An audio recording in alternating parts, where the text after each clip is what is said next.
Welcome back to my channel. I am K-Bod. Welcome back to K-Bod Reaction. Today I'm reacting to 10 times Family Guy play the race card. So without further ado, let's get into this video and see what they're talking about. From Anne Frank to prom night dumpster babies, Family Guy has spent years touching upon controversial subjects as the joke creates adult animated material that pushes boundaries and attempts to offend in the name of comedy.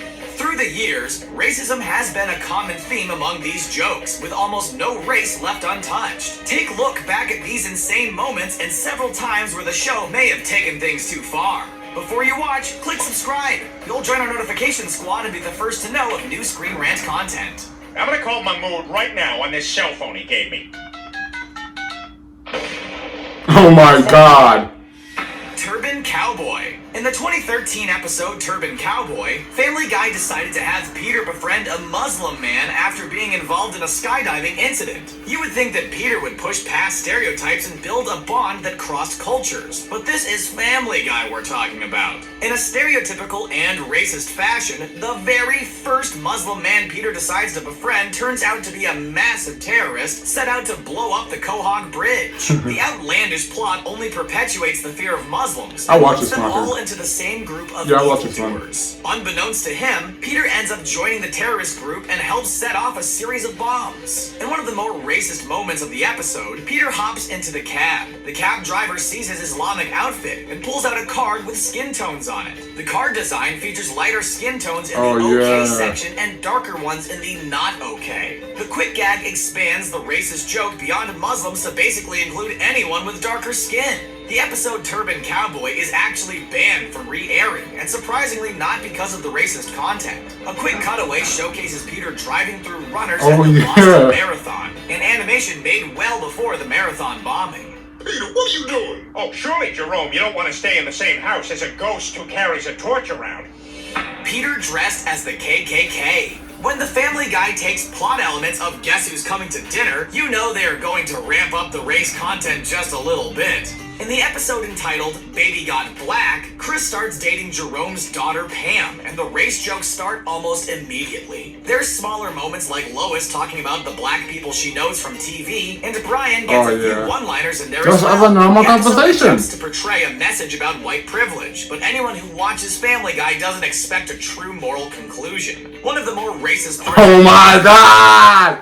about Jerome hooking up with his wife. In an attempt to scare him out of the house, Peter dresses up like a ghost and carries a flaming torch. The getup is obviously a hood and outfit from the Ku Klux Klan, and Peter arrogantly waves his flaming torch around Jerome as Lois demands he takes the white hood off. Claiming ignorance and still referring to the costume as a ghost, Peter brushes it off like he's done nothing wrong. And in the end, the show tries to reverse the script by making Jerome seem like the racist one by disapproving of his daughter's relationship with Chris. Silly rabbit, twix are for kids. You shall. Offensive Asian jokes. While watching That's Family why Guy, I the Fast like and Family Furious Guy. style They of the fuck with show makes you everybody. forget quick gags They go or after everybody, moments I just think. as more jokes enter the scene. This is why, for years, Family Guy has inserted all types of offensive Asian jokes into their show, and people barely pat an eye. The jokes move quickly, feature stereotypes, and have been used in dozens of episodes. Stewie once worked in an Asian sweatshop. When he failed to complete his task, he was replaced with a newborn baby who was literally born on screen and put to work. Stewie has openly mocked Asian guys before, and once visited a stereotypical Asian Santa Claus. Multiple scenes throughout the series has also featured Quagmire with a lot of scantily clad Asian women that he often hooks up with. During a Christmas song, he even sings about them and the stuff they will all do together. If there's an Asian stereotype out there, then the show has likely touched upon it. This includes references to Japanese shows, their food, and the way they talk. There may not be a main plot about the Asian culture, but the show has filled in plenty of jokes over the years and even featured the whole Griffin family designed like Asian characters. If I could take all the black people in the world and just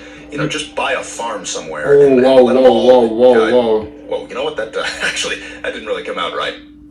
Brian's awkward date. Despite being the family dog, Low-key, Brian seems to Brian's have the most racist. active I'm love sorry. life in the whole Griffin family. He is. We've seen him date all kinds of women, fall in love, and openly flirt with anyone he can. Then the show decided to have him date a black woman, and it seemed like everything his character knew went straight out the window. In the episode, Peter's Gone Woods, Brian goes to Meg's PTA meeting and meets a teacher by the name of Shauna Parks. Shauna Parks was voiced by Gabrielle Union for the season 4 episode. I wouldn't say their first Brian's date not together, racist. He's Brian kind of tries racist. to He's impress kind of Shauna by racist. bringing up A a little lot of black history, and even makes jokes about slaves along the way.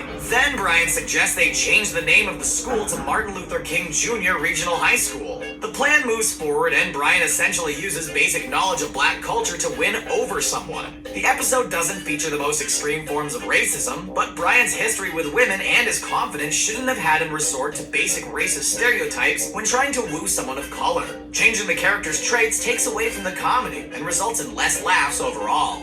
Yes, let's go get sandwiches at that new deli I keep hearing about.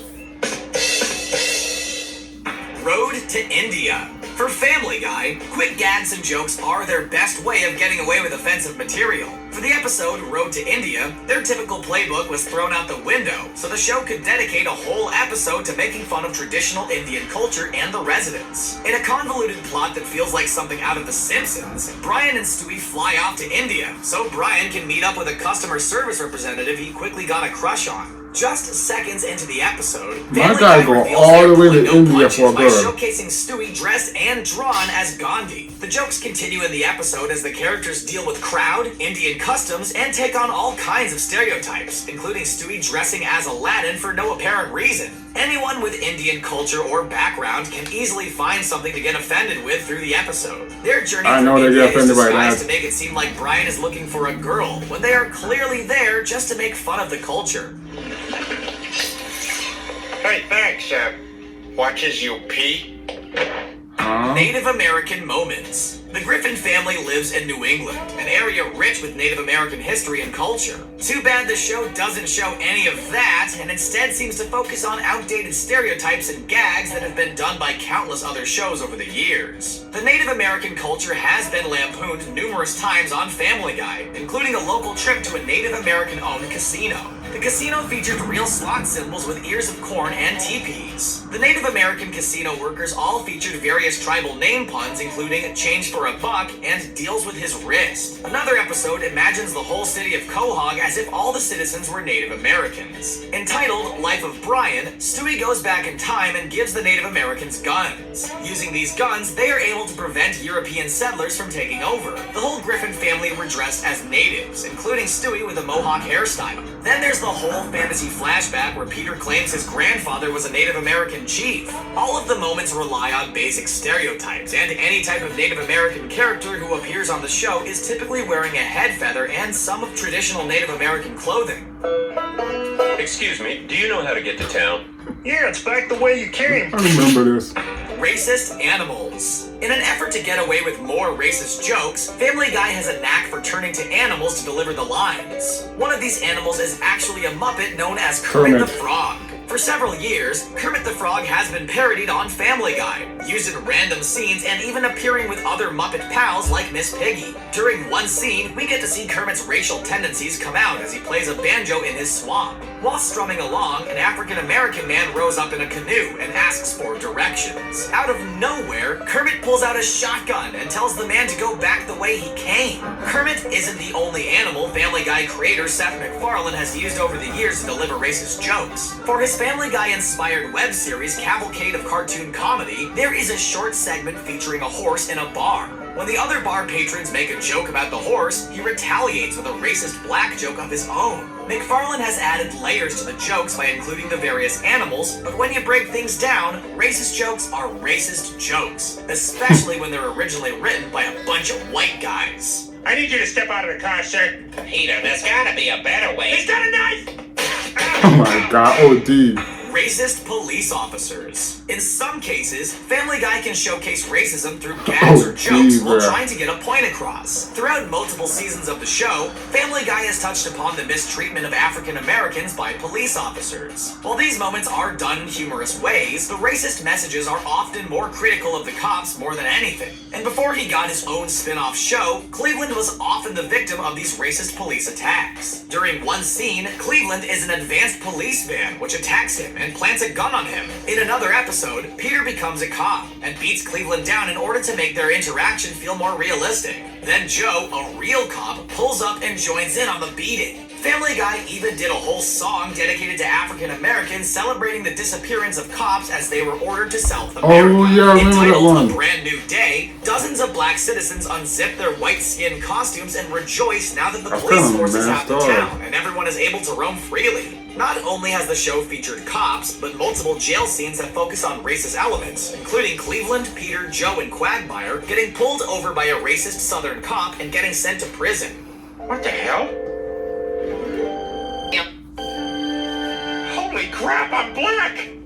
Peter Griffin, husband, father, brother? For some reason, multiple cartoons have decided to dive back into history and somehow add an African-American slave into their family tree. It happened on The Simpsons in 2010, but 9 years prior, Family Guy did the same thing in a more controversial fashion.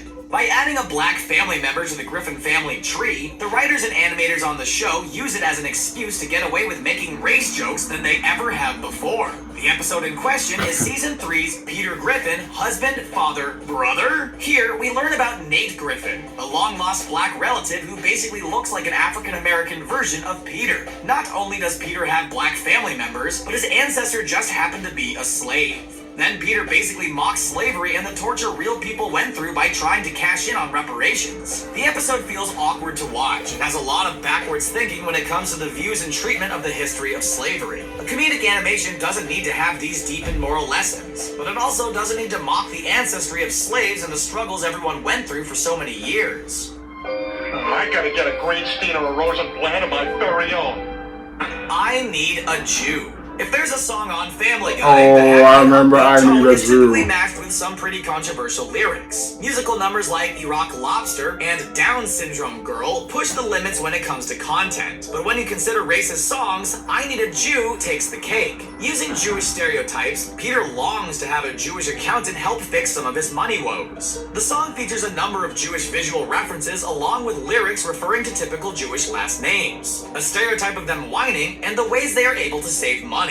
After the initial airing, some of the lyrics received criticism, and the whole song had to be changed. The line in question was "Even though they killed my lord." A censored version was released, which completely changed the line to "I don't think they killed my lord." Even with the one-line change, the song remained offensive and taps into some of the oldest Jewish stereotypes. The song itself was based upon the classic Disney song "When You Wish Upon a Star." And we're pretty sure the original creators didn't have this version in mind when they originally created the song. How the hell did you know I'm an accountant? Hello, Max Weinstein?